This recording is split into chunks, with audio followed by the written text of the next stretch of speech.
నేను చెప్పింది ఏం చేశారు? దేని గురించి? అదే మీ అమ్మని ఓల్డేజ్ హోమ్ లో ఉండిద్దో లేదో అడగమని చెప్పాగా. అదే అడిగాగా, ఉంటా అంది. సండే తీసుకువెళ్తా. అప్పటి వరకు ఒక 4 రోజులు ఇక్కడే ఉంటా అంది. ఈవినింగ్ తీసుకుని వస్తా. అన్నట్లు చెప్పడం మర్చిపోయాను. జాబ్ అంటున్నావు కదా, నీకు వాట్సాప్లో ఒక నెంబర్ పంపిస్తా, దానికి కాల్ చేయి. షిఫ్ట్లు వైజ్గా ఉంటుంది. ఓన్లీ డేనే కాదు, నైట్ కూడా వెళ్ళాల్సి వస్తుంది. అమ్మ వస్తుంది కదా, మళ్ళీ అది ఇది అని అనుకుంటా. వెళ్ళాక మండే నుండి వెళ్దు గాని, ఓకేనా? వాళ్ళతో మాట్లాడి అమౌంట్ అది నువ్వే ఫిక్స్ చేయి, సరేనా? అదేంటి నేను ఫిక్స్ చేయడం? మరి నీకు రేట్ ఎంతవరకు ఫిక్స్ చేస్తారు? దానిలో అమ్మాయిదే కదా upper hand. Per hour, per day, per night ఇలా ఉంటుంది. చూసి నువ్వే మాట్లాడుకో, సరేనా? అర్థం కాల, సరిగ్గా చెప్పండి.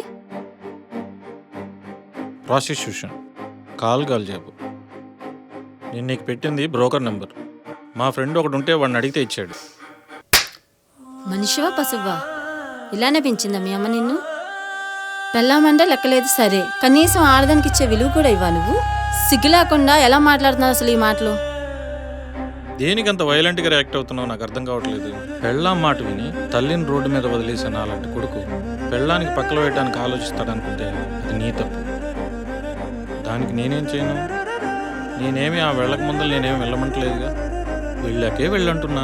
ఎందుకంటే ఆమెను పంపించేసాక తప్పు ముందు ఏ తప్పు పెద్దది అనిపించదు. సో మండే వరకు వెయిట్ చేసి మండే నుంచి డ్యూటీ ఎక్కేసి, సరేనా? నేనేం ఫీల్ అవ్వను నా గురించి నువ్వేమన్నా ఆలోచిస్తావేమని. అమ్మని అనాథాశ్రమంలో వదిలేసేవాడికి పెళ్ళాం వేరే వాడి పక్కలో పడుకుంటే పెద్ద మ్యాటరే కాదు. తీసుకోగలను. వెళ్ళొస్తా, బాయ్.